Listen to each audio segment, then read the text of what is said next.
कुछ न कुछ मन्नत जरूर रहला गुरु बहना। आ कहल जाला कि जब भी भगवान भोलेनाथ के दरबार में आवेला केहू कबो खाली हाथ वापस ना जाला, भगवान सबकर झोली भरल। तो हमरे गुरु बहना लोग पहुंचल है भगवान भोलेनाथ से गुहार करतनी का, अरे पाना दी हमर बिगड़ी ए भोले बाबा, अरे सबकर बिगड़ी बनाईला सबका सुनीला, आज हम हूँ आपके दरबार में आइल बानी, अरे बना दी हमर बिगड़ी ए भोले बाबा, बना दी हमर बिगड़ी ए भोले बाबा, बना दी हमर बिगड़ी ओ भोले बाबा, बना दी हमर बिगड़ी ए भोले बाबा, ओ भोले बाबा हो भोले बाबा, ए भोले बाबा हो भोले बाबा, ओ भोले बाबा हो भोले बाबा, ए भोले बाबा हो भोले बाबा, अरे हमर बिगड़ी ओ भोले बाबा, बना दी हमर बिगड़ी ए भोले बाबा, अरे हमर बिगड़ी ओ भोले बाबा, बना दी हमर बिगड़ी ए भोले बाबा। अरे ऐसे हम नहीं आए हैं, हाँ ई नया पुजारा लेके हम खाली मंगाई भर आए हैं, अरे हम आऊ कुछ न कुछ आपके खातिर ले आए हैं। कैसे कहते हो कहा थे का, कैसे अरे गंगा जमुनवा से जल भर लाई गंगा यमुना के जल भरी लाई बा, जल भरी लाई हो जल भरी लाई जल भरी लाई हो जल भरी लाई। ए बोले बाबा, अरे हम गंगा जमुना जाके आपके खातिर जल भर के ले आई, अरे सब एक लोटा एक गिलास जल चढ़ावेला, हम भर गगरिया आपके जल चढ़ाई हुए भोले बाबा, लेकिन हमार जरूर सुनल जाई। कहा तनी कैसे कैसे भाई बखारे गगरी ओ भोले बाबा, भाई को भरे गगरी ए भोले बाबा, भाई बखारे गगरी ओ भोले बाबा,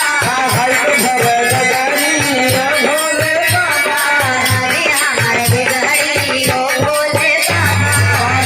हमर बिगड़ी ए भोले बाबा, ओ भोले बाबा हो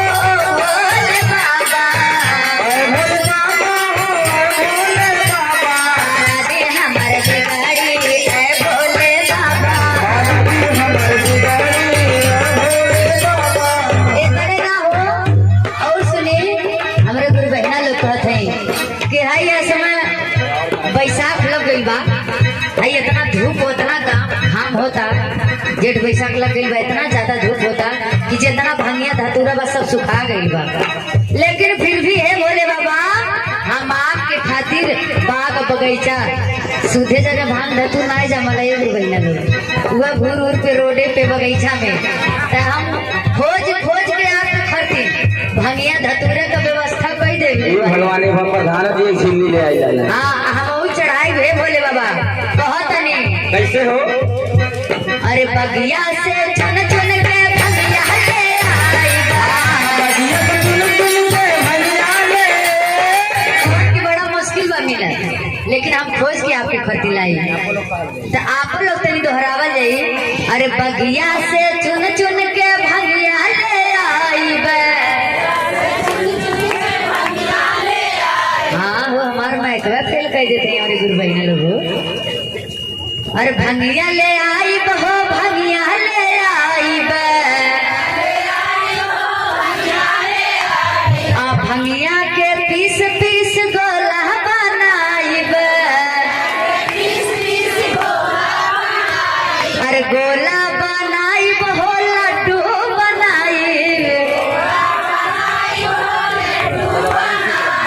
हाँ हमारे गुरु बहना अगवा भर के बोला जनवरियन का तो जैसा लगता भगवान भोलेनाथ से मुकदमा चला था। तनी आप लोग रुकल आजा देखिए हरिया से बची आवत कि नहीं, अरे भंगिया के पीस पीस गोला बनाई बे, हाँ बोलिए शंकर भगवान की। तो बहुत नहीं कि सब एक भंगिया का गोला चढ़ावेला, दूध चढ़ावेला, लेकिन हम एक खाची भंगिया का गोला चढ़ाई हुए भोले बाबा, कैसे कहा था? हमार विनती जरूर सुनल जाए। आज चढ़ाई बफारा टोकरी ओ भोले बाबा, चढ़ाई बफारा